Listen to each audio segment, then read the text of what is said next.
Teofilo we muri cya gitabo cya mbere nanditse ibyo Yesu yamanje gukora no kwigisha byose kugeza ku munsi yazamuriwe mu ijuru amaze gutegeka intumwa yatoranije azitegekesha umwuka wera amaze kubabazwa ababonekera ari muzima atanga ibimenyetso byinshi agumya kubabonekera mu minsi 40 avuga iby'ubwami bw'Imana nuko abateranyiriza hamwe abategeka kutava i Yerusalemu ati ahubwo murindire ibyo data yasezeranije ibyo nababwiye kuko Yohana yabatirishaga amazi ariko mwebweho mu minsi mike muzabatirishwa umwuka wera. Bicaye igeti turasoma tutasoma kitabu basi na gatatu umurongo wako wa 19 dari 19 turasoma izina rya Yesu Kristo katika jina la Yesu Kristo. Mose kwa 18 ahubwo Imana ibagendesha ibizigu ibacishije mu nzira inyura ubutayu ikajya ku nyanja itukura Abisirayeli bava mu gihugu cy'Egiputa bafite intwaro. Mose ajyana amagufa ya Yosefu kuko yari yaramwihanangirije Abisirayeli indahiro ikomeye ati Imana ntizabura kubagenderera namwe muzajyana amagufa yanjye n'imva ino. Twese tubometse amaso buri muntu wese arisabira umugisha w'aya magambo birakorwa mu izina rya Yesu Kristo. Tumara gusenga muri Kabagema ararangurura asabira umugisha ya baraka katika Yesu Kristo.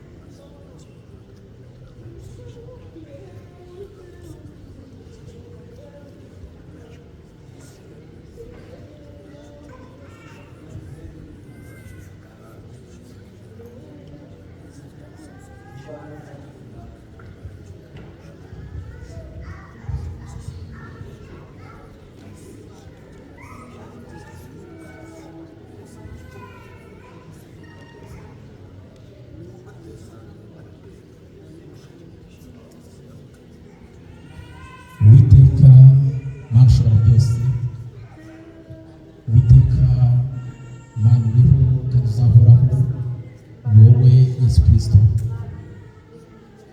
Tugeze mu mwanya ukomeye kuko nta niwo watuzanye, mu mwanya wo kugaburirwa ibyo kurya bidufasha muri uru rugendo, mu mwanya wihebye abonerwa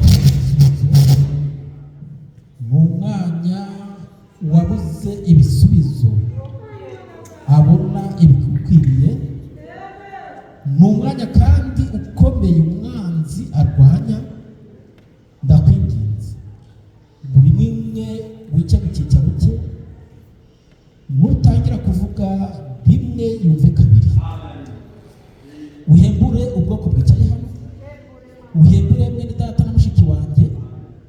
Nyagasani waje avuye mu rugo ntasubireyo amaboko masa, ahubwo twese dusubire twati burya icyatuzanye twakibonye.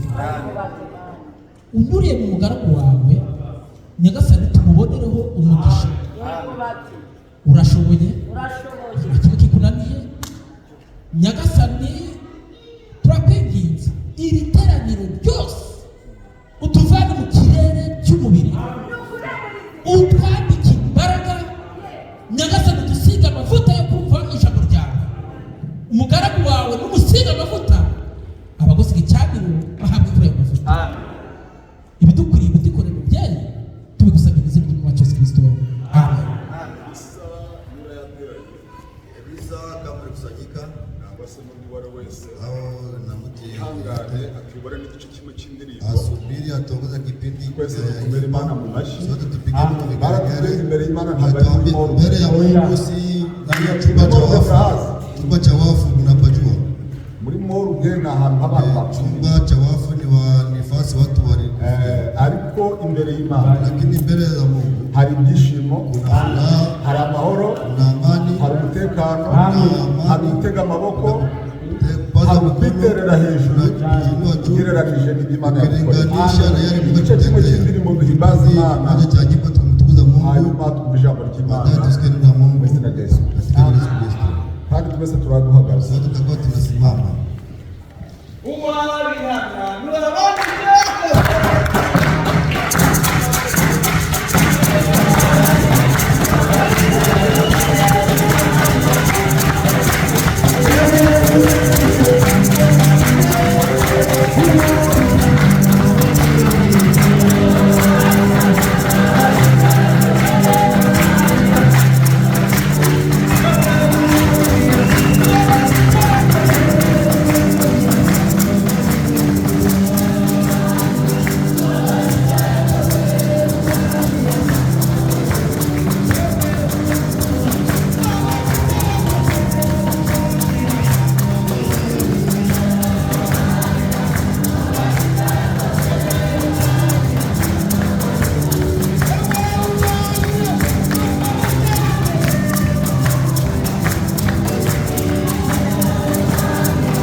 rugendo harimo ingorane, ndani ya safari ariko kuna ndabwira tatizo, abateranye ngo lakini mbele kushirika shingiye ku mirimo yawe imbere kazi za heza. Mungu mbele ni pazuri. Dufite isezerano Tuko na ahadi yuko Imana izatuvana mu kwa Mungu ntege atutoa ndani ya udhaifu, ikatwongera imbaraga. anatuweka Bangahe nguvu. bagize? Wangapi wanaliamini? Dufite isezerano Tuko na ahadi yuko abadayimoni bazadutera bagiye mu nzira imwe, ariko Imana izabatatanya ibanyujije mu nzira imwe. kupita njia saba. Dufite isezerano ryo Tuko na kunesha. ahadi ya ushindi. Iyaneshereje abantu Aliyeshindia natwe wengine izatunesha. nasi atatushindia. Komera ku rugamba, Kwa nguvu ndani ya vita. funga umukandara, Funga mkanda wako. ikomeze, iyatange umurimo no ku musozi zawusoro. Haleluya. Haleluya. Reka gukebaguza, Acha kuangalia reka gucika intege, acha kukata tamaa, acha kuangalia nyuma. amen.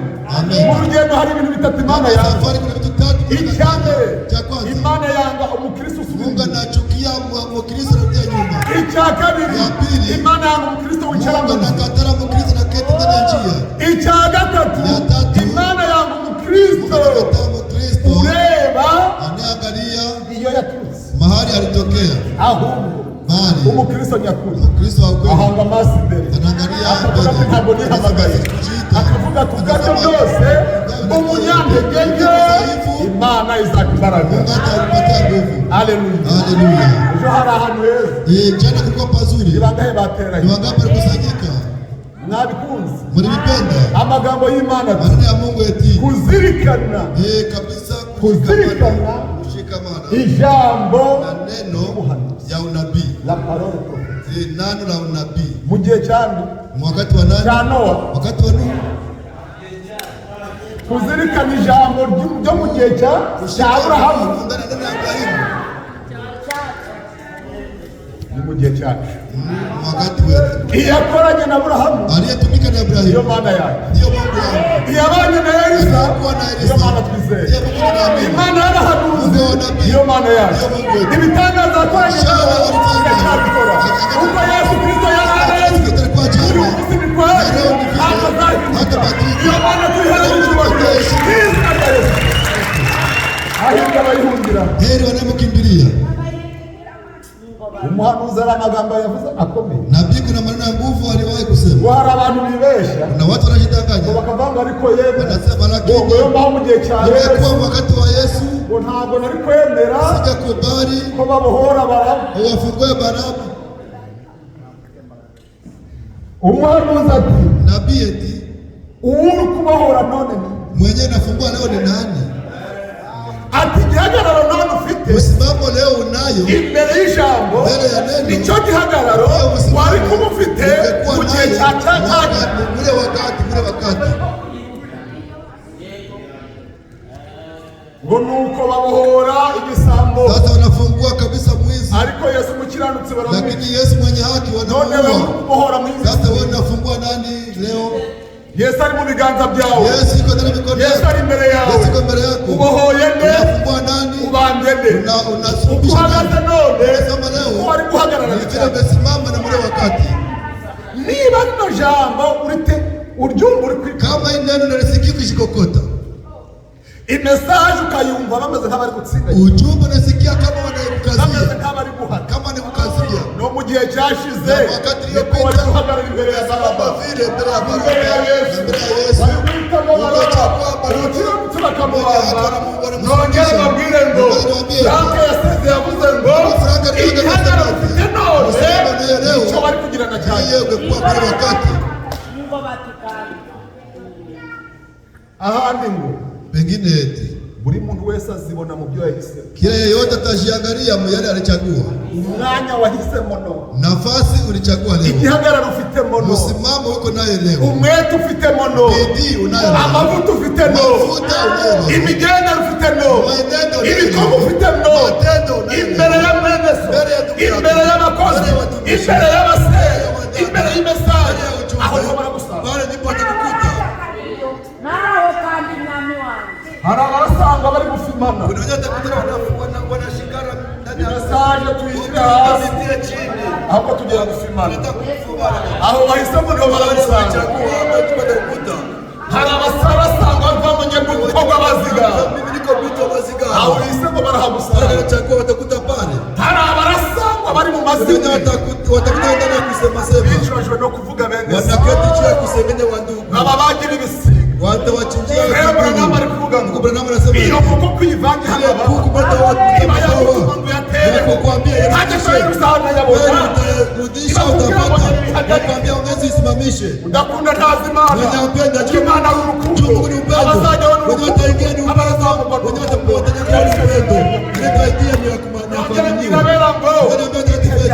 wakati zinapita, wakati inapita, wakati ya mchezo na ujumbe, wakati walisemea, wakati walisema kama atakuja, kama hatakuja kabisa, wakati wa mchezo unaisha, unaandika Hesabu 23. Imana si umuntu ngo ibeshe, Imana si umuntu ngo yihane, ibyo yavuze byose bizasohora. Imana ntihabwe icyubahiro. Joni azapfa, Gusambi atatoa, Joni ni umunyantege, Kabagema ni umunyantege, Gerard ni umunyantege, Mapendo ni umunyantege, Janusi ni umunyantege. Imana irakomeye, ibyo yavuze bizasohora, ataitimiza bila shaka. Narudia kama vanisema siku ya jana, cheza na mke wako, cheza na watoto wako, cheza na mirima yako, cheza na mazu yako, cheza na nyumba zako, cheza na kazi, acha kucheza na neno la Mungu. Amen. Neno jambo l'Imana. Neno la Mungu. Niwanye mu muriro. Neno la Mungu. Jambo l'Imana. Neno la Mungu. Niwanye n'amakara. Haleluya. Haleluya. Amuntu n'umwe wanaanza kufunga kifua. Ndio kupambana moto. Kituza kirashya. Kifua itarungura. Nuko umuntu atasohoka hanze. Kama vile mtu hawezi toka nje. Biri zuba. Hili jua. Mbona unataka kweli? Sipendi livue. Birava. Litavua. Birakaranga. Litakaranga. Haleluya. Haleluya. Imyenda wanditse yose. Mavazi uliteja yote takauka. Na utama na mihindi yote tulivuna. Nikisema mihindi na utama wale wavulana wote wasikia. Lakini walitoka Afrika wanajua mafaa ya jua. Hakuna vitu yenye shirika kwa jua. Wote ni moto. Neno la Mungu ni nguvu hazishinde. Neno la Mungu ni nguvu zinazofundisha. Neno la Mungu alikuwa anamtia pengine. Ndio sababu hawezi katia na ndugu yako hukumu. Juu mwenye badilisha wengine na wewe itakubadilisha. Acha kusema ndugu yako vibaya. Ndugu udhaifu. Anayepata nguvu naye atampatia nguvu. Kwa maneno ni amen. Haya maneno ni amen. Tutazungumza na nasema eti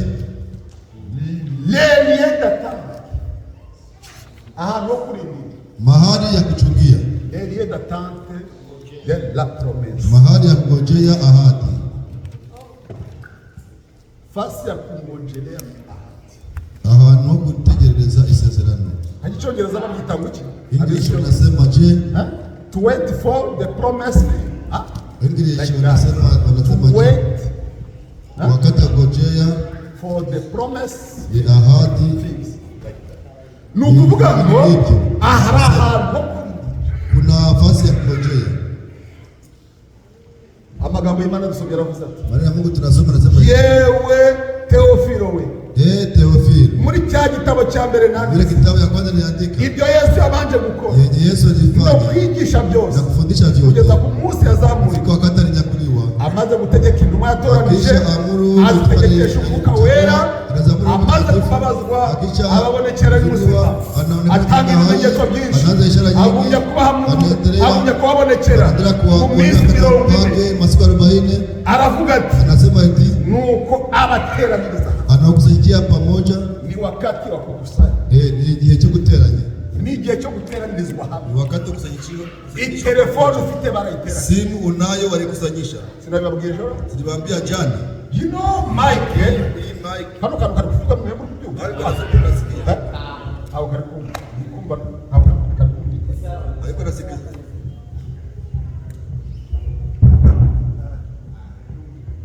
Twababwiye ko mikoro. Niliwaambia kama hizi mic ntabwo wayisanze muri ntabwo bayizana baki. Hawailete hivi. Ahubwo kugira ngo yitwe mikoro. nuko bayiteranije. Nuko walikusanyisha. Telefone yawe ugendana Simu yako na barayiteranije. walikusanyisha. Oh, n'imodoka yawe ugendana Gari barayiteranije. yako na nayo walikusanyisha.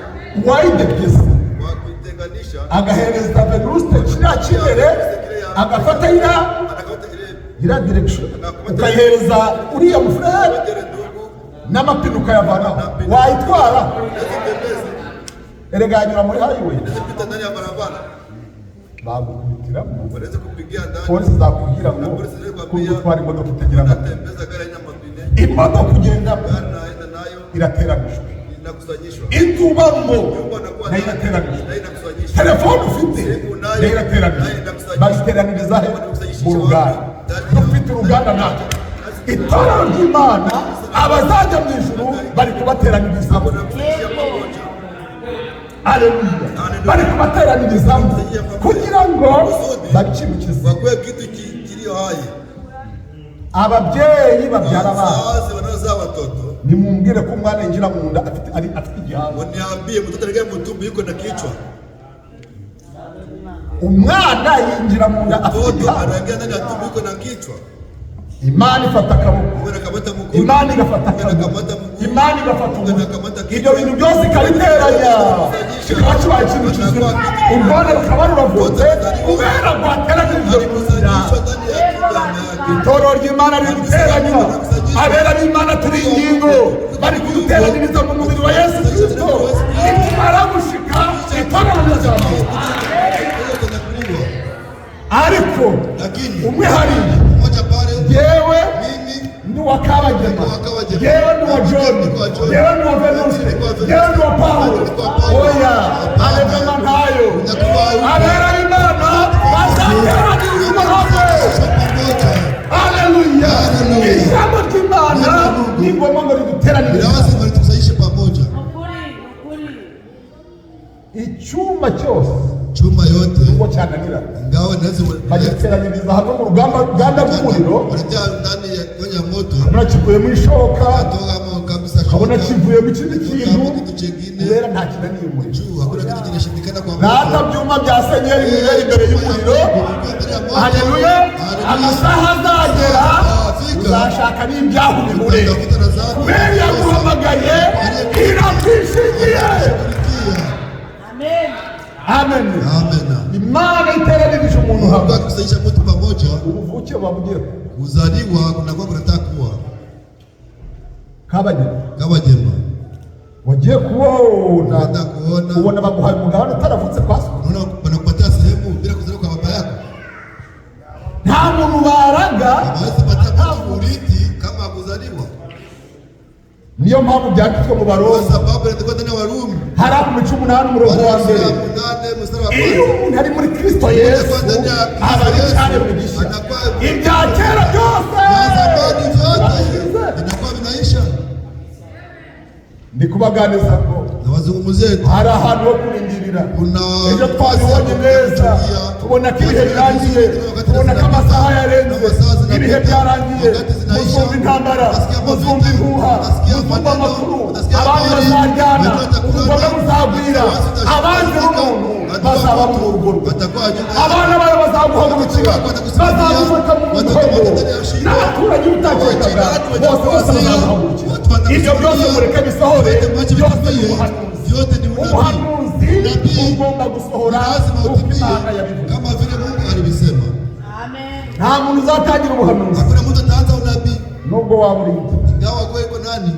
ko twabyumvishije ngo Vile tulisikia eti nuko mu gice cya 18 umurongo wa ndani ya sura 15 18 mstari wa cyo 15 gutegeka kwa kabiri, ya Mose abwira Isirayeli, Imana ibwira Isirayeli, Mose kaambia Waisraeli eti Mose abwira Isirayeli, Mose kaambia dore Waisraeli, Imana izabahagurukiriza umuhanuzi umeze nkanjye, ona Mungu atawasimamishia nabii analingana na mimi, kandi azava muri mwe. tena atatoka ndani yanyu. Muzamwumvire, Mumutii. mutazamwumvira Mutamutii. bazamuca mu bwoko. Watamukata Umwaka wa mbere, umwaka wa kabiri, imyaka 100, miaka 100, imyaka y'ihindurize. miaka inapita.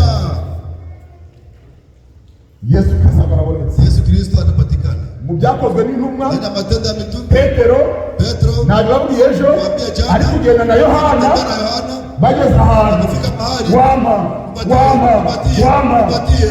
ntabwo Petero avuze ngo icyo dufite alisema turakimuha, je tunacho tutakupatia. ahubwo yaravuze ati Yeye alisema icyo mfite ndakimuha mu izina rya Yesu Kristo, haguruka ujyemo. Simama ujiendee. Kirima kirabaduka, Wote kinasimama. ubona kiri kwishima, Naona kinafurahi. iminsi nasabirije irarangiye, Tunaomba wa inaisha. muserewe nawe wa muserewe, Wewe ndugu. haje yawe niba yigeraho ibibazo byawe bizarangira. Sasa zitaisha. Kwiga kubarira abantu, Kushinda na yewe mimi afite ibiro 500, naambia yiko na kilo kabisa 500. ibibazo bye byamuraniye, Na shida zake none zilimshinda. ubushingi byawe. None bebea Imana yako. nikemura ibibazo, Imana nisubiza ibibazo, kuko niyo ireba paje y'umuntu. Ataangalia ukurasa wa mtu. Muhanuzi ati Nabii eti wenda hari igihe uzabona washuka. labda utasema wewe Nta bantu bajya kwa muganga ngo bakirire rimwe. hakuna mtu anaenda kwa mganga baboneri moja. Wenda none nidusabe, Labda leo ni kusabe. ejo ni nge, Kesho ni ejo mimi, n'undi, kesho ni ariko mwingine. twese tuzasubiza. Lakini sisi sote Imana tutashikiwa. nikemura, Mungu uzashaka akitatua ibyakwirukankagaho, ntabwo uzongera kubibona, kubera Imana ni Imana ikemura ibibazo. Ihangane ugume mu mesaje, komera kigabo, wikomeze, irinde ibyaha, irinde amafuti, umana n'ijambo ry'Imana, iyo yabisezeranije niyo kwizera. No kubikora izabikora. Kimaze gusimbagurika kisha lukaruka kiba kirigendera. anajiendea. Petero rero Petero sasa abageze kuri ya magambo bahanuye kera zamani ati mwarekuye anasema ati igisambo uliachilia kabisa maze mwizi ubugingo mkubwa wa uhai umubanga haki unamsulubisha bila sababu. rero Ule sasa uduhaye imbaraga zo gukiza uyu yampatia muntu. nguvu za kuponya huyu mtu. Ariko mwibuke ko Mose yavuze Sasa ko mkumbuka Musa alisema izabahagurukiriza umuhanuzi wese nkawe atawasababishia nabii kama mimi. asubira muri ya magambo yo mu gitabo cyo kuva ijambo ry'Imana risaza. Mungu alizeeke yewe imvi z'ibyasi zizaza zazamurenzaho n'agataka, ariko ijambo ntirihabwa. Ijambo ry'Imana riraruta, riruta umugore wawe, riruta amatungo yawe, riruta za kampani zawe. kampani zako. Niyo mpamvu binagoye, Ndio sababu inahuzunisha. icyo ushyira imbere ni iki? Chenye natia mbele ni nini? Kiguhangayikishije ni iki? Hiki na kuhangaikisha ni nini? Umutima wawe ukupiganira Moyo wako igishyize imbere ni iki? Yesu araje, imbuto n'ingo aragatambara na byo. Yesu aranezerewe, namwe mwiteguye kugenda. Ntabwo twaje ngo duturanike, hatukukuja kushinda hapa Kentucky. ntabwo twaje ngo duturanike, Hatukukuja tuishi hapa Kentucky. twaraje ngo Imana Sisi itweze tulikuja sisi tugane hahandi nabiteguriye. tuelekee pale kwenye Kubaganiza n'abantu bavuga ngo ahantu ho kurindira ibyacu. tunasema nafasi ya kuchunga Haleluya, yaliyoahidiwa. murabikunze. Haleluya, Imana yacu Mungu ni wetu Imana nyamana, ni Mungu ni Imana itumiza, ni Mungu anayejibu nihabwa icyubahiro Apewe sifa mu izina rya Yesu. katika jina la Yesu Kristo. Ariko se barindira hose, Lakini wanachungia mahali popote. erega imodoka wayirindirira Gari hajya muri wa mubande wanjye Butare, mwile bonde ya kule Butare ni wapi? muri wa mubande w'Butare, Pale mwile bonde. erega wajya igikomo ukabona imodoka Unaweza kwenda Ikobo unapata gari. wayibona. Unaweza ipata. Indege se bayirindirira he? Kabisa avyo wanachungia Indege wapi? bayirindirira ku kibuga Wanachungia na kiwanja. mbere gusinzira. Usisinzie. Indege uwo mufurere, indege bayirindirira ku kibuga, imodoka bayirindirira ku muhanda. Wanachungia kwa barabara. Haleluya, Haleluya. nta muntu urindirira imodoka kure. Wanachungia gari mbali na Uzasanga barabara. basi yabuze. Utakutana basi na kuacha. Mwabana bareka ntegura abana bajya kuri basi, wabaretse mu nzu ibasi Waache mu nyumba, basi ukutane mu nyumba. ndi gutegura abana ngo bajye kuri basi, wabaretse bakaba bibereye. Wanajikuya tena nyumba. Basi gutwara abana, Basi no nakuja kuva kuchukua muri salo ngo pa. ndani ya salon. Abana bipakize bari muri salo, Watoto waingie wako ndani ya salon. Oliva zazinduka, Hivyo ataamkia. Mama Keza zazinduka, Keza atamukia. Shangara zazinduka, Shangara atamukia. afata abana bashorere, abajyane hafi y'umuhanda, niho barindirira imodoka, niho barindirira basi. Abandi bazafata ibyangombwa bajya kuri airport, barindira indege. Hari ahantu ho kurindira, ho kurindira umwuka wera. Imana dukomereze, yatanga hano icyubahiro. Amasaha arageze, Masana watia. ntabwo ari hose. Si papote. ugiye gutamba, unaenda kutoa, watambie si Kentucky. si uende kutolea Kentucky. Oya, hapana. nikumba ona tambira Texas. Texas. Kunaga masiteri. Unavuka Abrahamu yarenga masiteri. Aja ku musozi Moriya. Anaenda mlima Moriya. Kubera hose ntabwo ariho Juu basengera. popote hawatolea. Hose ntabwo ariho basengera. Popote Abavuga Imana ntabwo ihari. Banasema Mungu. Ibyo bita Imana si Imana. Ibyo bita itorero si itorero. Itorero ryavuye. Kanisa lilitoka. Haleluya. Haleluya. Ibyo bita mesaje si mesaje. Sio ujumbe. Ahubwo itorero ryavuye. Kanisa lilitoka. Ifite iyo riva, Wewe inatoka. ifite aho rigeze, ifite aho rigana. Shefu wayo arahari. Iraduhamagaye we. Izadukomeza. Izaduha imbaraga. Izadushorera. Kugeza aha hantu. Fika hapa. Mwikomeze. Nishike nguvu. Mwihe morali. Nipatie kanisa morali. Mwifata ngo. Nishike na siku hivi. Iri imbere y'Imana ngo. Mbele ya Mungu sikuja. Imana irangije. Mungu anamaliza. Imana ishoboye byose. Imana ikemura byose. Atatatua vyote. Iraduhetse. Anatubeba. Ntabwo tuzajijura. Hatutawaya. Hatutatoa ndani ya Mungu. Umujisho iyo bawukomeje. Mfuke wakati anafunga kabisa. Hari cyane cyangwa hasi. Atazamka chini. Hapa hari umugabo umwe wadusekeje. Kuna mwanaume mmoja alituchekesha. Yitwaga nta ndamuvuga izina. Sitamsema jina. Abwira umugore we. Anaambia mke wake eti. Dore imvura yawe. Bwana mvura na jeshi. Ariko umwana mujya kubwira umujya kugwa hasi. Kaenda kuoga chini. Umwana wanjye manzi umuvane mu mugongo. Panda na mgongo. Ubwo wenyine ariko umwana wanjye muvane mu mugongo. Unatise biragenda bite. Wanasema takuwa je. Imana iraduhetse. Ntabwo tuzava mu mugongo wayo. Abatoranijwe amazina yabo yanditswe mu gitabo cy'ubugingo. Nta n'umwe uzavamo. Yeye gatanze la promesse de Dieu. Aho turindiriye amasezerano ni ngombwa ngo tuhakomeze. Tupashike nguvu. Isi iri gukaranga. Kabisa ulimwengu unakaranga. Arumva ari gukaranga. Nasikia mtu mwenyewe Aboteje inyama hano iruhande rwe. Wenyewe walichoma nyama hapa ni wanani. Uza n'uzikotsa Madame Girard. Mke wake na jirani anajua Akotsa inyama za kapo. anachoma nyama kabisa. Ana Isi iri gukaranga. kabisa ulimwengu nayo inakaranga. Urukarango rurashumitse. Kanata ya Rugusanga no muri kampani. kuta ndani ya kama. Ruzagusanga no muri seti tuyemo. Urukarango ruzagusanga no mu cyumba uryamamo. Isi iri gukaranga. Intego ni iyihe? Bakuvana ahantu ho kurindirira wasezeranye. Isi iri gukaranga. Nikuvane muri mesaje. Abaganga bari gukaranga. Babakubuza umugisha. Satani ari gukaranga. Baguhereza igaburo rimwe. Ufate mesaje. Uyigurane ibizashira. Yabwiye rero ngo muhagarare ikigabo. Nikomeze muri mesaje. Yesu araje. Yaratangije nyakwizerwa. No kubagezayo zabagezayo. Ntabwo zorera zambana muri mesaje.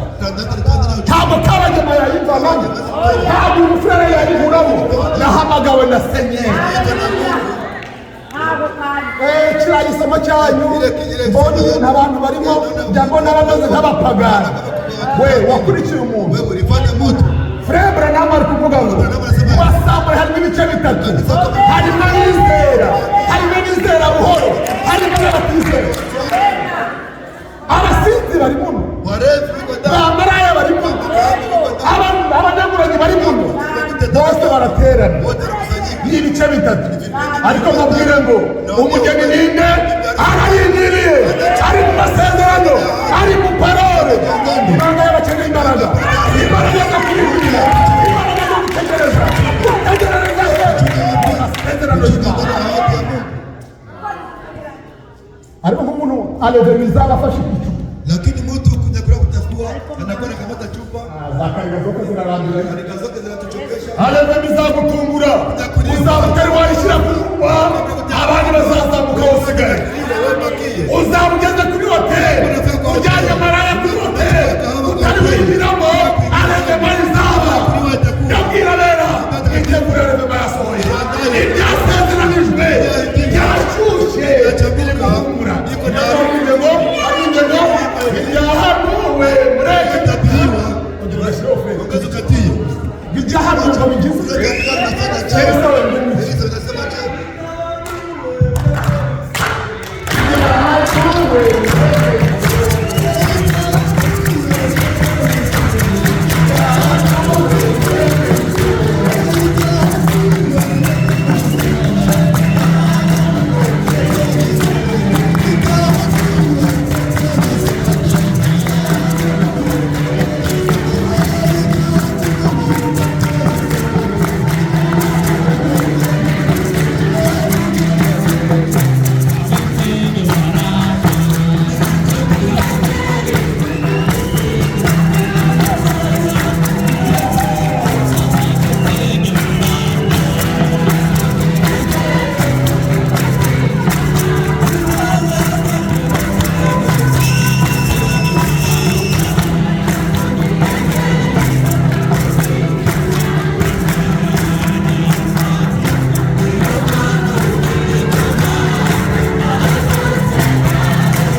barata. Imana shihereza icyubahiro. Haleluya. Hari ahantu ho kurindirira kuri niya masezerano. Mu gitabo cyo Kuva, wasomye ngo Yosefu ahamagara Yosefu aramubwira ati udafrene data dikimana itabesha dikimana idahinduka dikimana itagajuka gendahinduka gendapfa ariko Imana kwipfa none ndaguhereza itegeko n'ab'inyuma bari kubyumva ndaguhereza itegeko wumva Demos hagarara hano hari ibintu narebye kandi nabibonye neza neza. Abanyamubiri bari kubona ko isi ikomeye. Abanyamubiri bari kubona ko hari amagaye. Abanyamubiri bazi ko imishinga ikomeye. Utari wagura na house wagura n'agakamba bagaciro. Utari wagura n'imodoka yo kugendamo wabona ibyawe birangiye. Utari wihana ibyaha byawe none utari wagera aho ugiye. Ugiye Afurika iyo ndege zikizakugezayo uzagaruka ugiye mu rubanza rwaje abo ngo muri highway nyir'ubwanda he ndabwira rero ngo kwepfa ni none gukiza ni none kubabarirwa ni none kwihana ni none Yesu araje. N'ubundi hari ibintu nabonye n'ibi narebye ngo ni Imana izabagendera kandi ibagenderera zaba barasinziriye ariko Demos amagufa yanjye muzayarundarunde nyabuna muzayarundarunde muzayikorere muyashyire ku mutwe muzayikorere ese amagambo muri kuyumva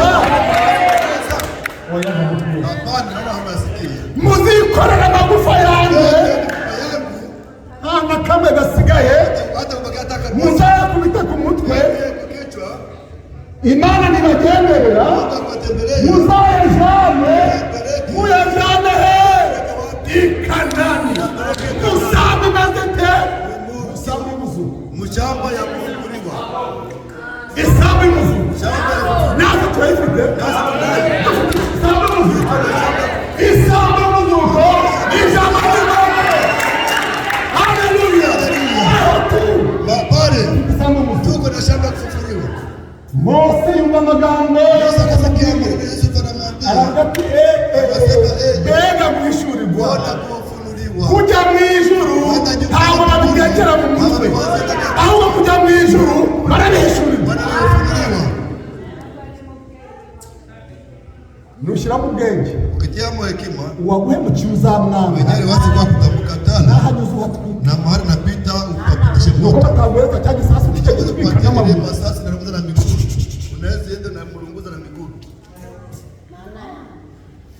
icyama cya John cyaba kiri kugira imodoka wacyagera muri highway wakigacanye mu mutwe waje kuyasangire gukora. Unakuja ndani ya kanisa kufanya nini? Yuda wewe uko Yuda uri umugambanyi uko kabisa ntabwo uzaye message twizeye ntabwo tuzijya twizeye ngo bikugana cyo leta naamini binafika binaenda wapi nubwo abakozi bagira bati ni watumishi wanaweza ndamwanga panga nahakanagiye nakatara bena simama yahabari ikirenge nubwo nashira umuriro esikera pepi tisha moto igire mu bapembe wewe ngenda na bapembe igire mu basepake kwa Mana biranditswe ngo udakunda ntazi Imana kubera Imana hari urukundo abazajya mu rukundo abazamurwa n'urukundo Petero namo baramubaza anasema ati ibyo ubonye hano ni biki yenyewe naona hapa ni ubonye urukundo ninaona upendo ni nkomanizo ni urukundo na birabyo ni urukundo none umwanya wanyu yitwaze muzabisanga mu ngoroshiri kugira ngo kitabu nasema ati hirya y'inyegamo y'ibihe ngamba ya pazia wakati aravuga ati nasema ati munyereke umwami wanyu anaonesha mfalme wangu natwe turamurindira nasi tunamchunga izina rye ninde yitwa rukundo anaitwa upendo ntabwo rukundo abyara shari upendo haisi ntabwo rukundo abyara rwangano ziza uchuki ntabwo rukundo yabyara iramazimwe wa kusengenyana. Yesu araje Yesu anakuja. Yesu araje Yesu yuaja. Yesu araje Yesu yuaja. Yosefu ategeka amagufa anaamuru amagufa mifupa yake muzayahamba i Kanani, yazike Kanani musambu Kanana mushamba ya bene data bakundwa, ndugu wapenzi, ntabwo ari amasambu yose bavukiramo. Hari isambu yuzuye imbaraga, hari isambu irimo umuzuko, ni isambu yo muri Kristo Yesu. Pawulo ati iyo umuntu ari muri Kristo Yesu, asome metamuliza, iyo umuntu ari muri Kristo Yesu. Abakorinto ba kabiri 5:17 wahabonye nk'abajyama niba wanahabonye. Abakorinto ba kabiri 5:17 ngiye gusoza kandi kwibuka, ariko ndikubaganiriza amagambo ari kuvuga ngo ahantu ho kwibuka ntabwo ari hose uzabonera hareze. Abantu benshi bazasigazwa no kurinda hari imbaraga z'ubuzima. Abakorinto ba kabiri 5:17 yihute kumva.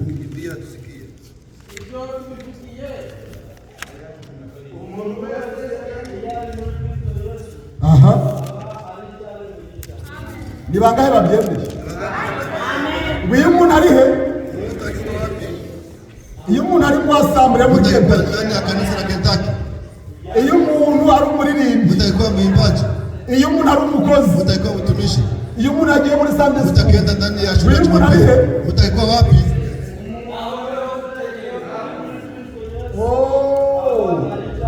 iyo umuntu ari muri Yesu Kristo aba ari cyane mu gishahezo ngo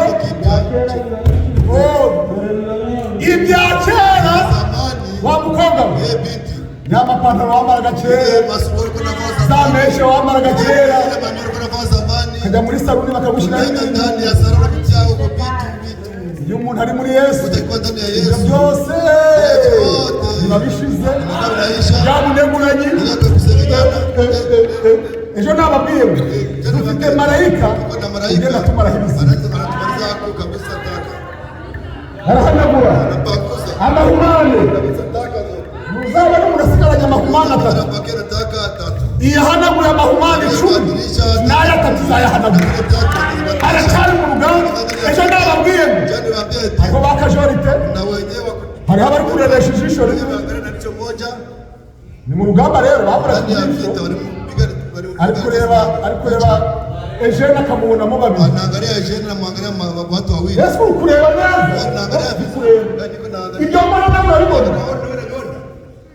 Ijisho bararirashe, ndicho walipiga risasi. Hari abandi wengine kumfita amaguru abiri n'amaboko abiri na mikono mbili. Hari abaremaye mu mwuka, unaweza kwa kiwete ndani ya kiroho, ibirema byo mu mwuka. Ariko nongere babwire ngo iyo umuntu ari muri Kristo Yesu ibyo byose wanavipanguza. Umuzigaba nahagarara kabisa, umuzigaba hapa na Mugesera nahagarara. Mugesera simama aba mujyana ko hejuru, mutie mikono juu. Muri Yesu ntabaha abazigaba. Haleluya, abagesera. Iyo umuntu ari muri Yesu icyaha mugisha abandi bashiki bawe abandi bageze iyo bikoze tuyikomera amashyi. Ndiyo mpamvu imani turinda politiki. Mungu wetu anatuchunga na politiki. Tugiye gutera Texas. Tunataka kushambulia Texas. Mwese nyote buri muntu azaba afite grenade. Kila yote kwa na grenade. N'abafurere nabo na bandugu nao ndabyibuka na nyine mwana. Nakumbuka ilikuwa ni jeni mtoto. Ari furere nabyo bitangiye kugira mu mwuka wo naanza kuingia ndani kabisa roho ya uwaji. Aho umutima wawe, aho ubutunzi bwawe wenye utajiri wako huko, umutima wawe ipo na moyo wako unakuwa. Ibyo byuze umutima byakaba kazatu. Rero data we urindiriye he? Urindiriye he? Ntabwo muri hoteli uzahabona hoteli utapata Mungu. Ntabwo uzimu kuregurana uzabona mole utashinda na sengenyana utapata unyakuliwa. Ntabwo uzanga bene so uzabona mole pema. Hari ahantu ho kurindirira abari muri Yesu Kristo, abari byaremwe bishya. Urakumve? Hari imigabane rero na sehemu sasa uko nyine ndi kwihuta ngo nsoze. Ariko iyo umuntu yizeye lakini mtu akiamini ujumbe ntabwo abaje kwifatanya natwe, hakuje kushiriki nasi. Ni wifatanya n'abafurere uzasigarana amazina y'abafurere. Ukishiriki na wandugu utapakana majina ya wandugu. mpamvu ubona n'abantu ibyaha kubinesha byaba. Ndiyo sababu na watu kushinda dhambi. Yaje kwifatanya nabo ariko ntiyavukira muri bo. Iyo umuntu avukiye muri bo ibya kera biragenda. Inakwisha. Ni nani wakuri ndege anayepanda Samuri kwageze muri lige unafika huko lige wasanga ufite umusiko iwawe mwabetaga amasana naciwe ya kusiaga muri lige wari ubwikoreye mu rujyane mu ndege batwara ibyangushe n'amahoro ibyangushe no gutega amaboko ibyangushe no gukundana ibiremereye n'umujinya n'amahanga ibiremereye tubikubite hasi twikorera ibyangushe Yesu araje iyo ndirimbo yanjye iyo ndirimbo y'igihugu cyacu Yesu araje muri saro Yesu araje mu bana Yesu araje muri kampani Yesu araje muri orumati Yesu araje mu dukora byose Yesu araje atakuja lini? Atakuja kama mwizi. Haleluya, haleluya. Lendi ndata wakati wa ahantu ho kurindira mahali ya kuchukia ndio haidiwa ategeka magufa ye bayahambika nani bayazi ko ari hosambi bakora jua ni shamba abandi bantu rero kwa watu wengine mumva sikia John muzamu nange munamurwaye John umukatare mugombanisha lakini msigombanishe ujumbe ntimuzarwanya Imana msigombanishe Mungu yuzuye imbaraga anajaa nguvu na uwezo kazana. Biblia inatuambia sasa mzile masiku Elisha anagonjwa. Ndugu, uba mwiza, ukuwe mlembo, ugire imani, ugire igitinyiro, ukuwe na kukuogopa, wambara amakoti na za karuvati, utafariki bila shaka. Mushiki wanjye usuzugura abantu wengine utabasuzugura usokoza imisatsi utayichanue iminsi yawe siku za yagenwe nigera agakanda kazacika uzavuga uti iyo menyewe kunirondora napeleka inkumi n'abasore senyeri we naogopa Mungu tumuogope tumuchunge tukiogopa na tunatetemeka. Nashangazwa na watu wanakuwa na anasamba na tia mboga na kushibisha hiki kitiko mbele kugeza muri kushibisha ndani ya parke. Reka mbitse umugabo kandi hano hari abafure bawe. Acha nakumbushe mume mmoja hapa kuna wandugu na hari umuntu waburanyije ngende hayi na mtu mwenye samba na ngende aramuburanya aramuburanya anamusambisha ngende haka akamuhamagara naye namuita rero nubwo gitoro turahurira ku parke asubuhi tutakutania parke ariko nakubanye gutekera lakini nikupigia kuku umugabo akahekenye inkoko kandi gitondo barazindukana ajya asubuhi wataramuka nenda kufunga Imana ibambika umutima umeze nk'uwa Dawidi mwirinde inzangano inzika ziri mu mutima izo nizo zishenye mesaje imbaraga z'Imana zigakama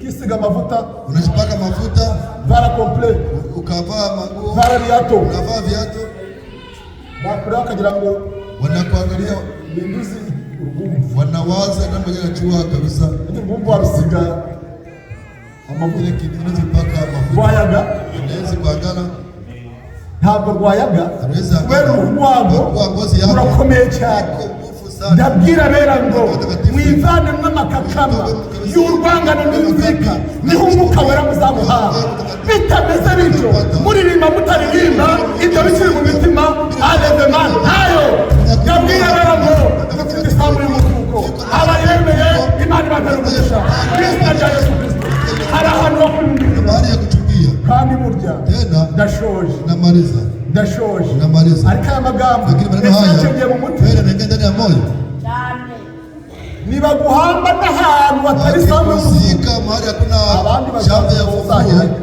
wengine watafufuka wewe utakuwa huko nuko rero muri iyo minsi sasa muzile masiku Elisa amaze kurwara anagonjwa anakufa.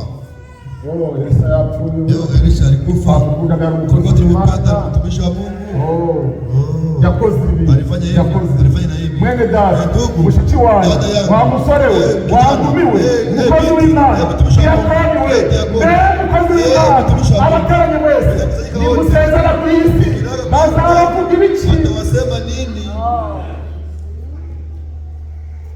Hari umuntu, Kuna mtu wavuze ngo alisema eti mumucukurire kure atagaruka akazajya ntera akambuza amahoro. Ariko no mwacukuye kabuye kugeza igihe cy'umugore yifuje ko bacukura imva ndende y'umugabo we, bigaragara ko uwo mugabo yari afite imibereho mibi. Niwumva uvuye ku isi azakuvuga ibiki? Erega rwagutinya, ahari rwatinya imisatsi yawe, hari igihe rwatinya inkweto yawe, ko bakwita diyakoni bakakwita adimi, hari igihe bizagusagura. Oya, twese turi amawuwa, twese tuzagenda. Ijambo ry'Imana ni ryo ridasaza, uko Yesu Kristo yari areze rikazahora, ntagasaza. Ijambo ry'Imana ni ryo ridasaza, ariko abandi mwese turi ibyatsi, turi amawuwa. Niraguteraho akarabyo, bishimira Imana. Nubona akazu, bishimira Imana. Nubona akamodoka, bishimira Imana. Ariko mwami we, yigisha kubara iminsi yawe. Dawidi ati, Mana we, yigisha kubara iminsi yawe. Hesabu masiku yangu. Nduzi kwesho mzacha mu. Nani anajua kesho utakucha nini? Uzaja mukamba nini uzaja? Utaenda kazi au utaenda? Hii ni nkora mariage. Nikifanya nikifanya uzikuzaje sasa?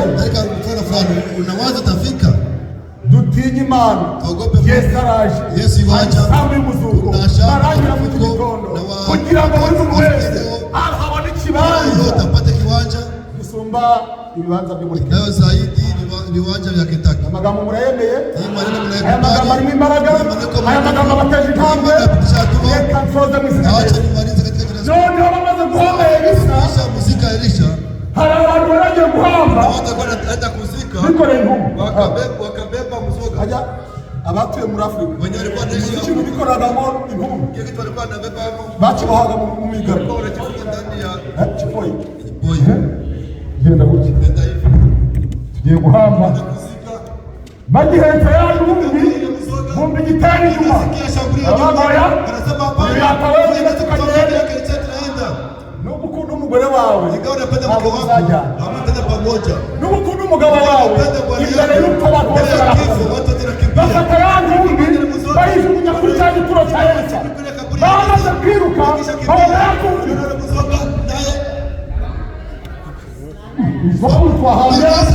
Wanamundinde nazutse. Mundinde. Isamu y'umuzuko. Haleluya. Isamu y'umuzuko. Barabagaragu b'Imana. Bagapfana amavuta. Bagapfana imbaraga. Upfa uzapfana iki? Ukifariki utakufa na Hari nini? uzapfira mu nzoga. Utafariki ndani ya Hari pombe. uzapfira muri za maraya. Utafariki ndani ya Hari uzapfira mu businzi. Mu buneburanye. Hari uzapfira mu nzaratsi. Ngo gutabitsa uburozi. Ngo gutabika abantu. Ariko uburozi bw'amagambo ugenda uhereza abantu. Wewe uri umurozi w'ikabuhariwe. Usumba n'umurozi w'igisaka. Haleluya. Dukorera Imana dutinya. Kabarangira. Ahadukurindira. Imusambu y'umuzuko. Ababyemeye Imana ibagarurisha. Izina rya Yesu Kristo. Amasaha arageze rero. Yasubira haguruka. Ziri kubirukaho. Niba ari umugabo mwiza. Kama kuna bwana mzuri. Yabaje ko nabona bagezeho. Waliona na watu. Ilikuwa je? Kubise ku gufa rya Elisa. Baragasinziyemo akanya bagahaguruka. Haleluya. Bana bafrandi mukajya mubasuzugura. Bana bafrandi mukabasuzugura. Umuntu wese ari mujyane y'amaraso. Alimwangia damu. Ari mu imbaraga. Iko ndani. Ari mu bubaji. Iko ndani uwezo. N'umwana ntakakurembana nijoro. Ureka amagare ngo didasi. Oya. Imbaraga zawe. Ububasha bwawe. Imana bushikamiga. Abo Yesu amenye Yesu. Imbaraga zibarimo. Bazarabika ibirango by'urwayi. Abarwayi bazahaguruka. Haleluya. Nuko bazabaraniye n'ikintu cyica. Bikorwa nande. Imbaraga z'umuzuko. Amavuta y'umuzuko. Ababikeneye Imana ibahera. amahema yasohoye, Nyakuri unafika. ubukwe bwashyushye, Harusi na mwene data mushiki wanjye, ndugu na dada yangu. urindiriye he? Unachukia wapi? Nta mwanya mfite Sina muda. ngo mbabwire yuko Niwaambie buri kintu cyose kila kitu chochote kiri kugenda gisohora kinaanza kinatimia. umunota ku wundi. Dakika kwa dakika. Biri kwirukankira he? Binaharikia wapi? Biri kwirukankira Binakimbilia kuzamurwa kw'itorero. unyakuliwa wa kanisa. Bibiri kuvuga ngo Abiko nasema ikibazo cya Isirayeli shida ya Yerusalemu kizabiye riremerera, itakuwa jiwe na kuwa uzito kwa mataifa. ngo ndetse ngo ni igikombe cyuzuyemo ibisindisha bizasindisha amahanga yose, Vitalewesha mataifa yote. bizasindisha Iraki, Vitalewesha bizasindisha za Turikiya, kubera ikibazo juu ya swali ni Yerusalemu. ni Yerusalemu. Kubera iki Yerusalemu? Kwa nini Yerusalemu? Yerusalemu Yerusalemu. nta mwanya mfite mu Sina bivuga, wakati nimesema. ariko nongere mbabwire ngo bazahubaka imoske eshatu, Watajenga nyumba tatu au kanisa tatu. imoske y'Abisilamu, Moskea wa Waislamu, imoske y'Abakristo aribo b'Agatolika, n'Abayuda nabo bari kwitegura ibikoresho byose ngo bubake urusengero rwabo, ariko se bazubaka itorero riri hano? watajenga kanisa tuko hapa. Bari mu myiteguro, Niko mkuu. naho twe turasinziriye, tunasinzia. nta nicyo tubaye, Tukue kitu. ariko Bibiliya iti Biblia iti. widamarariye Mwenye anaikara kitako. abapfuye ahagaze. Anakufa anasimama. Frere Jeune, Tuko heshima. wakwihangana Unaweza ibintu kuwa dakika mbili à ce qui concerne l'état de la grâce pour les nations. Mumweleze Mike. À ce qui concerne l'état de grâce pour les nations, il continuera jusqu'à ce que Dieu exerce de nouveau sa grâce avec Israël. Ibyerekeye byo kuvana imbabazi hano ku banyamahanga izakomeza kugeza igihe cy'Imana izahindukirira Abisirayeli. atakumbuka Waisraeli. Cette période de temps en rapport avec l'Église et Israël, icyo kintu cyerekeranye n'itorero na Israël est aussi appelé l'essence prophétique, les derniers jours.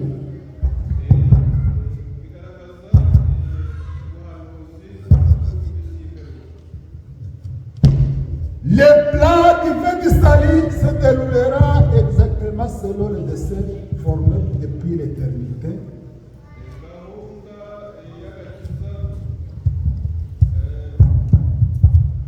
Nous trouvons l'élément en plein de l'accomplissement et la réalisation des prophétiques bibliques du temps de la fin.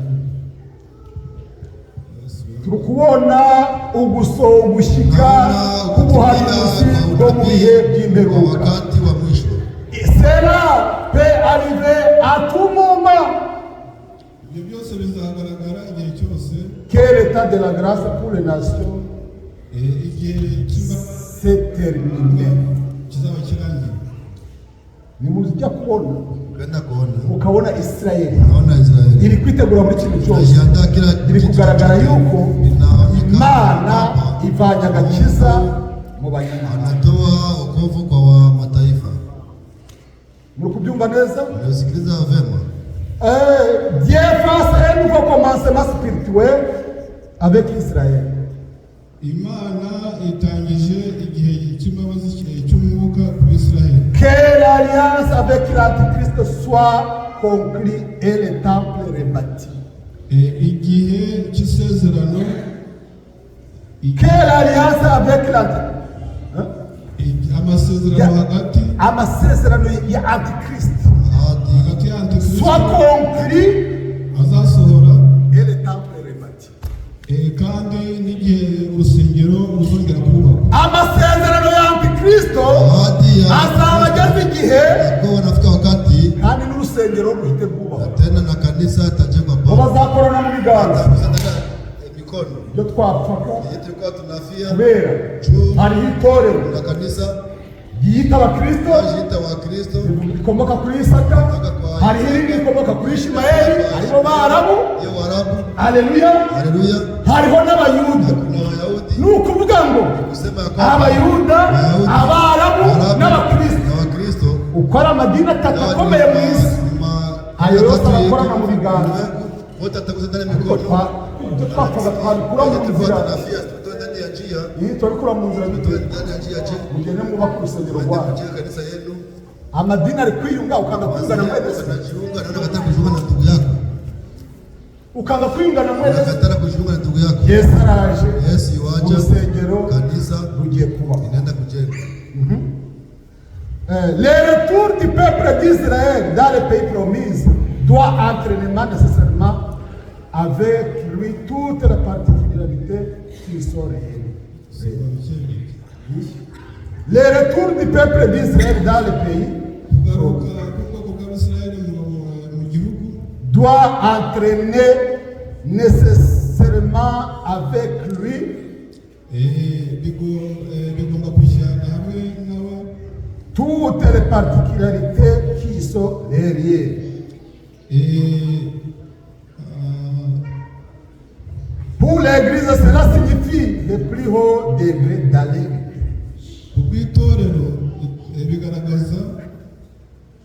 Le plus haut degré d'allègre. Kaja muzarego chachi cyo kwa kuja umva ngo image Unasikia kama ni wao ninzihira unasikia itorero rero muri allègre iko wakati ya isani sai imbabazi zagenda sana ibikoresho byose byamaze kuba tayari. bilishatayarishwa. Il est vrai que personne ne connaît ni le jour ni l'heure. Il est vrai que personne ne connaît ni le jour ni l'heure. Et cela n'est pas nécessaire de savoir. Nous devons plutôt travailler à notre salut avec crainte et tremblement. Nibangahe babyemeye? Tugomba gukorana Imana dutinya kandi tumushyitsi. Yesu araje n'abaragira isambu y'umuzuko ababyemeye Imana ibadumugisha kwezi ka Yesu Kristo. Umukobwa witwa Rahabu yari maraya wa kabuhariwe ariko bamuhaye ikimenyetso arindira munsi y'icyo kimenyetso gitukura. Muzabona kino kimenyetso muzasagure ni famiye yanjye. Aragenda akamanika ku nzu ye. Baraje bararimbura inzu ya Rahabu n'umuryango we yasigaye munsi y'ikimenyetso. Ntabwo dufite ikimenyetso cy'amaraso abararokoka n'abari muri Yesu Kristo. Isambu y'umuzuko aho kurindirira ni he? Ni munsi y'amaraso, ni munsi y'imbabazi. N'abari muri Kristo Yesu nta teka bazacirwaho. Mwemeye kubategerereza? Murabyemeye? Aho niho hari amahoro. Iyo umuntu yaharindiriye ahabwa umwuka. Cyatumye udahabwa umwuka wera ukaba ukivuga nk'abaporoso. Umukobwa w'ababanda agakwega ntabwo wari wavukira muri Kristo. Yasanga umuzuko wapi? Uhereye none mesaje nayirambika hasi tugahanga. Bajya barambika hasi ibyo kurya byo mu mafika yawe byo gutekera abana bawe ukabirambika wenda uruhande, ariko nta muntu urambika mesaje. Baguhema bakumva batakumva komera mu byo wizeye. Abagutera ubwoba bose babwire ngo ndakomeye. Abakuvuga nabi babwire ngo ndakomeye. Amaraso yakumenekeye ntabwo ari aya John, amaraso yakumenekeye ni ay'Imana bwite. Haleluya. Niyo mpamvu mwifurira ijambo rikuvuga ngo songa mbere. Endelea mbele. Bakwange songa mbele, bakuvuge songa mbele, baterane songa mbele,